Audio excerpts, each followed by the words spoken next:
You're not gonna believe this, but now you can run your ads on Netflix, podcasts, massive billboards on Times Square, and it's way easier and cheaper than you think. Why is access to premium media is now wide open, even for smaller brands? How did companies find their way onto these platforms, and what changed?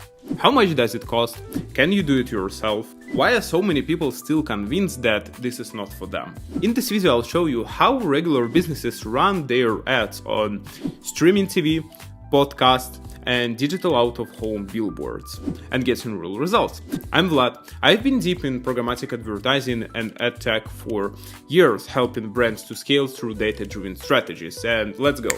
So now let's talk about why all of these premium placements weren't available for regular or even small businesses. And the reason is actually simple. Previously, you had to go to the cable channel, sign a contract, pay a lot of money, and then your ad will appear in this, and only then your ad will appear on TV. And it wasn't a situation where you could spend a few $1,000s on ads.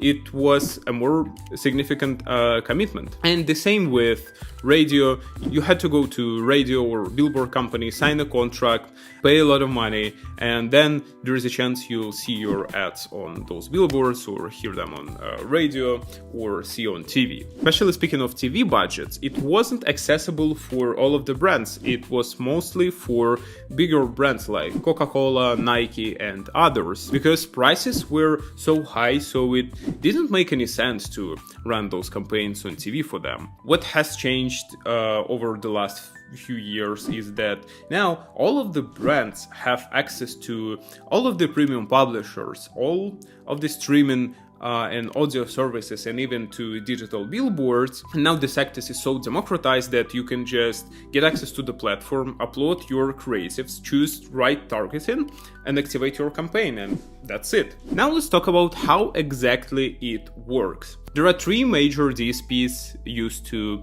buy programmatic ads: The Trade Desk, DV360, Google's product, and Amazon DSP, Amazon's product. It is worth mentioning that these major DSPs are not available directly. Like, you can't log into the platform like in Google Ads and just start your advertising campaign. The way it works is that you need to find agency reseller and kind of work with those resellers. So you can reach out to this reseller saying like, hi, I am a marketer representing this and this business, and I want to get access to DV360, for example. So please walk me through what's the process here, how I can get access, what's your fee, and stuff like that. And so there are agencies who have minimums, there are agencies that don't have minimums.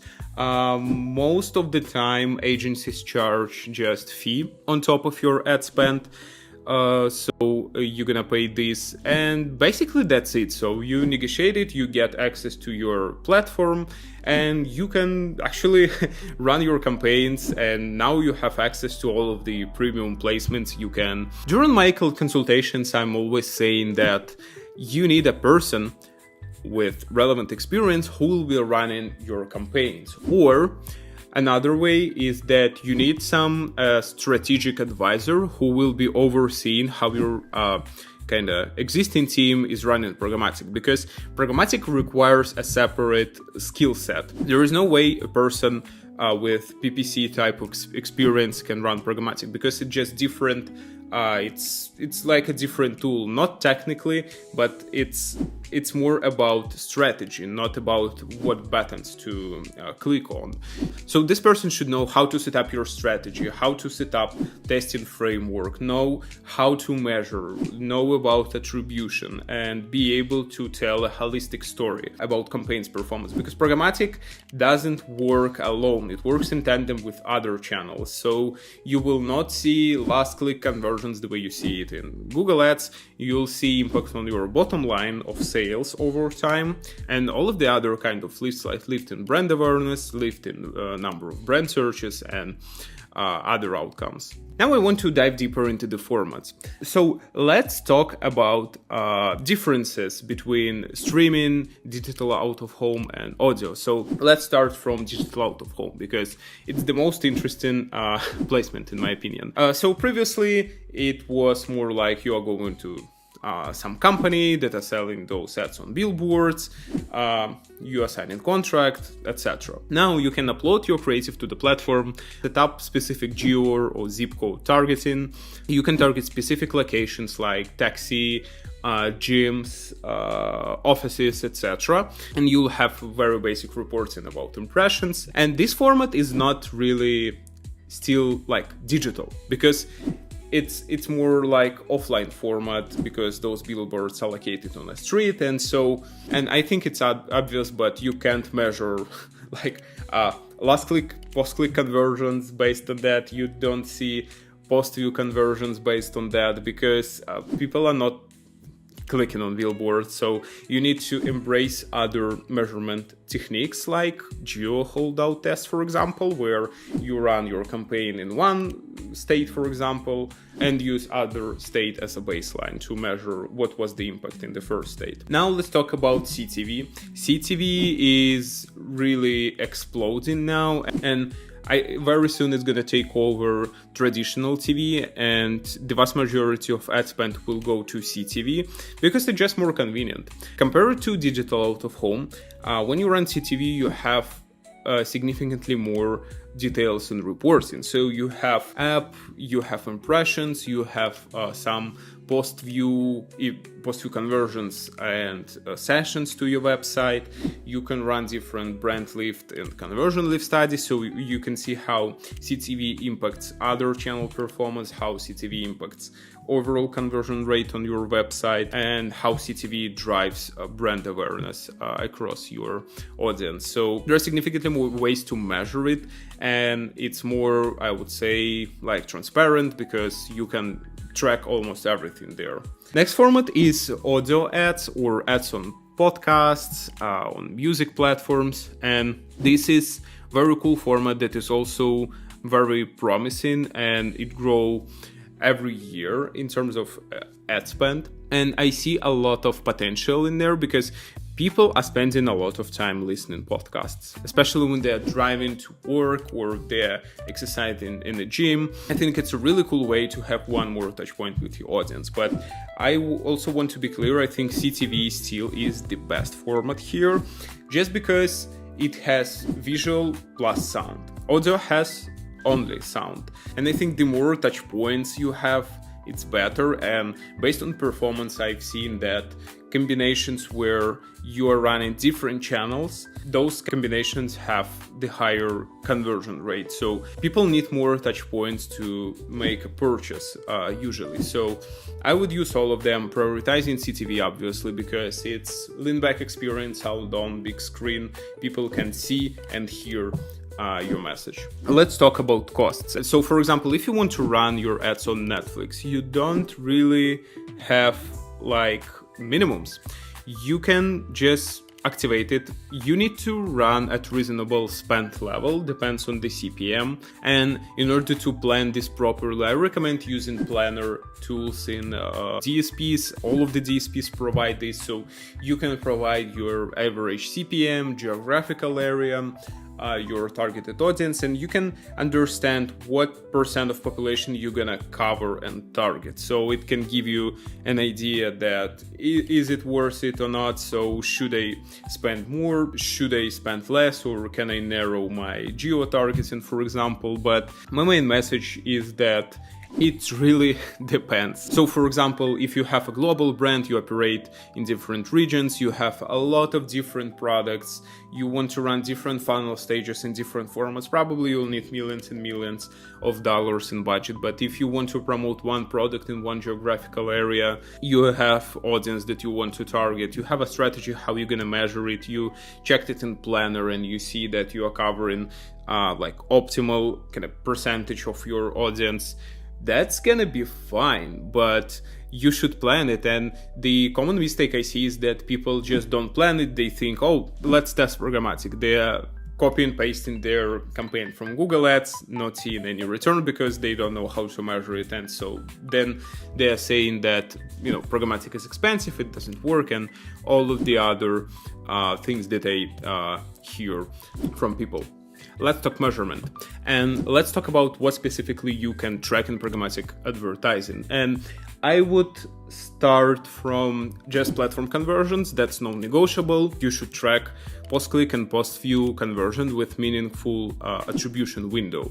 The other kind of study that I think every marketer should run is brand lift. Brand lift allows you to measure how your ads impacted such parameters like brand awareness, brand favorability, purchase intent, and others. So basically, it's just a simple survey that you are sending to group exposed and not exposed to your ads, and you are measuring how group of people who were exposed by your ads answering compared to people who weren't exposed to your ads.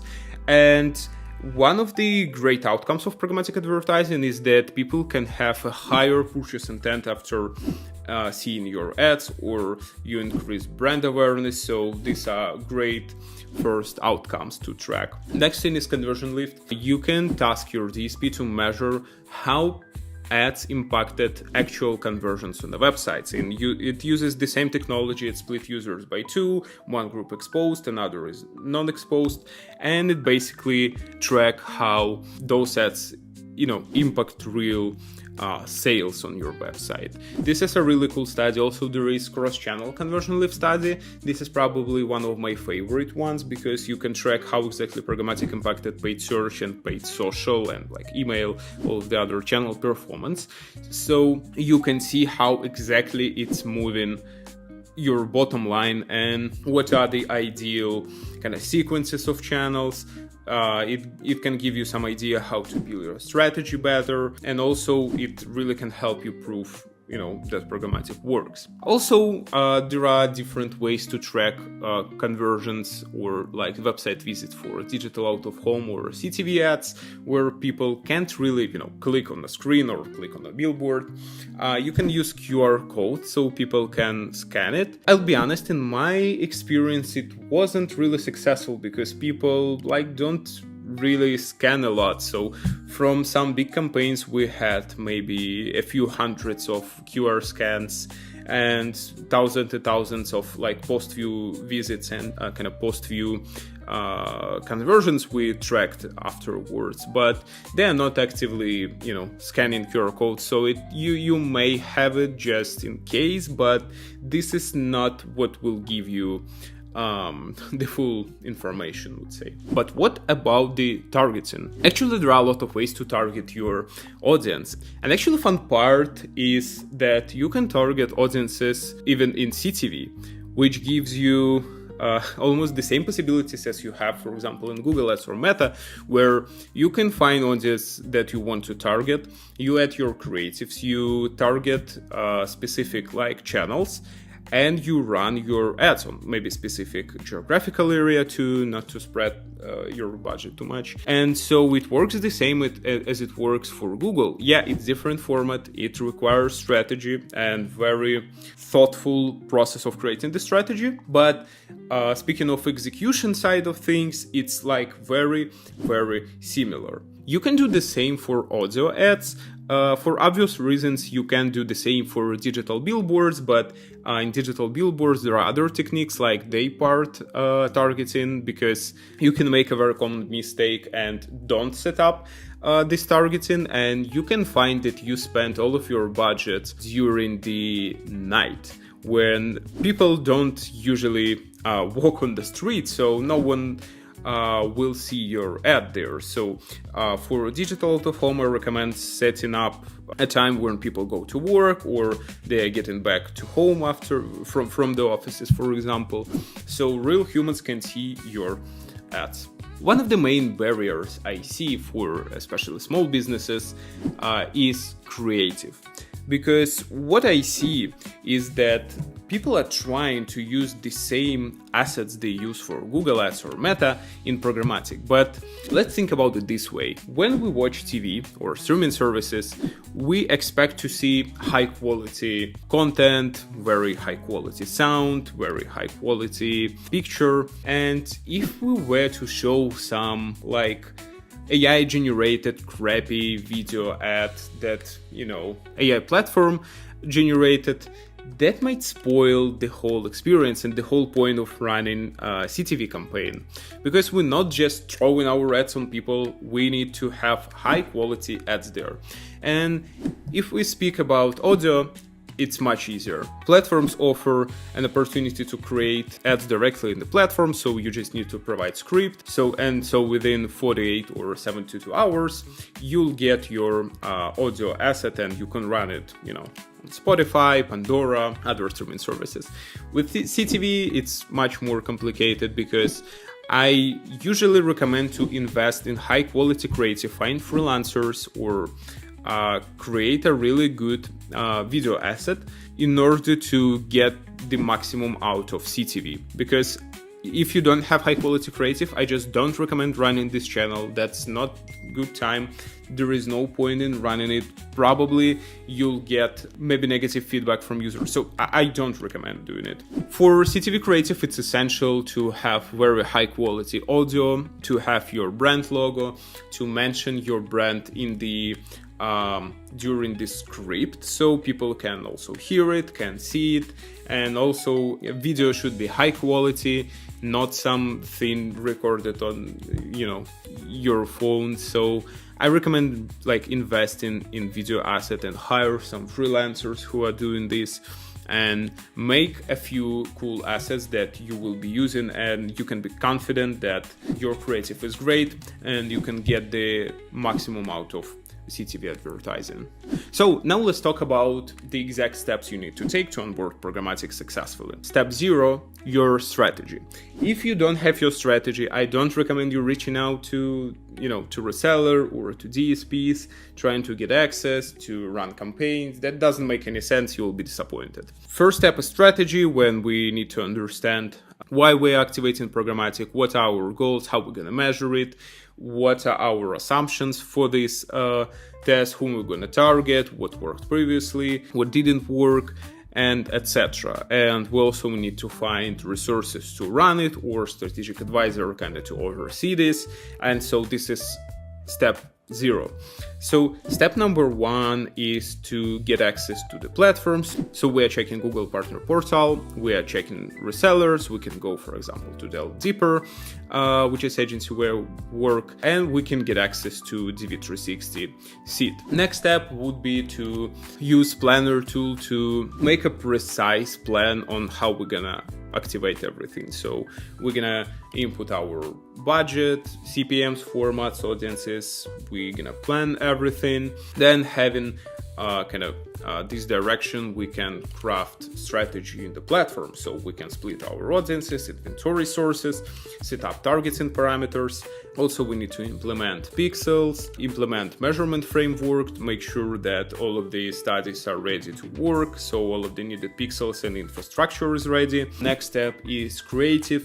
We are checking if our creative is good. If not, we are polishing it and then uploading creatives. And only after all of these steps we activate in programmatic, and we don't touch it at least for 1 month, because there is no way we're gonna waste money if our strategy is right. So we are targeting high quality inventory sources, high quality audiences, regions, and we know what we are doing. So we need to give platform time to find audiences similar to our customers, and to get first signals, what's working, what's not. And we're not touching anything for the first month, because we're gonna spoil the whole optimization process for DSP. And so after 1 month, we can do very small tweaks and small adjustments to targets, and we're not changing a lot. We're still checking delivery, demand parameters, and if we see some red flags, we can adjust it, but in general, we are not making big optimizations. We are not making, restructures and all of the things. And only after 2, and for some business after 3 months, when we gathered enough significant data, we can do all of the optimizations. We can optimize inventory, audiences, we can change our structure, we can try to find new hypotheses to test for the next 3 months, we can find new geos, make adjustment to geos, to operational system, all kind of optimizations we can do there. But I generally don't recommend touching campaigns for the first month or 2. You could go old school and negotiate it directly with a TV network, but it will cost you tens of thousands of dollars. Yeah, it still works, but you'll need a manager, you'll need a weeks to get it done, and also it's costly. Sure, you can run your ad right before that big drama or during the news. And yes, major brands do it all the time.